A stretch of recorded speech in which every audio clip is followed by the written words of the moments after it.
Sosok Yusuf, ayah tinggal di kolong jembatan bersama bayinya, tak makan demi beli susu.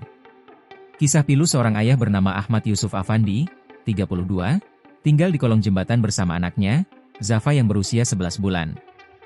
Yusuf dan Zafa hidup di kolong jembatan Frontage Gedangan Sidoarjo Sej 2023. Kisahnya viral di media sosial setelah diunggah melalui akun Instagram dan TikTok Najib_SPBU. Tanpa dinding yang melindungi, Yusuf dan anaknya harus menghadapi polusi udara dan suhu dingin yang menyentuh kulit. Kain lusuh menjadi satu-satunya pelindung tubuh mereka. Kehidupan yang keras membuat Zafa tidak memiliki mainan yang menarik. Tawanya hanya terdengar saat suara bising kereta api melintas di samping jembatan. Yusuf hidup sebatang kara dengan memulung untuk mencukup kebutuhan sang anak. Ia mengatakan, rela hanya makan 2 hari sekali agar bisa membeli susu untuk anaknya. Kadang saya 2 hari nggak makan. Yang penting bisa belikan susu buat anak saya. Karena itu belum saya rasakan saat saya masih kecil, ungkapnya, dikutip dari Kompas.com. Istrinya meninggal dunia 2 bulan setelah melahirkan Zafa, dan Yusuf tidak mampu membayar sewa kos untuk tempat tinggal.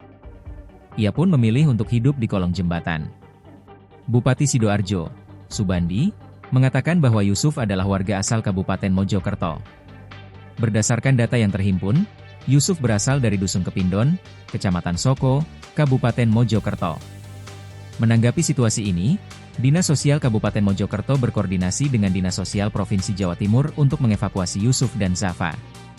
Setelah dievakuasi dan ditampung sementara di Liponsos Dinsos Sidoarjo pada Kamis, 29 Mei 2025, keduanya kini telah dikembalikan ke daerah asal mereka.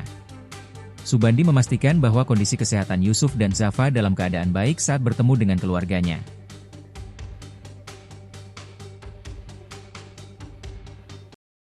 Download Tribun X sekarang, menghadirkan lokal menjadi Indonesia.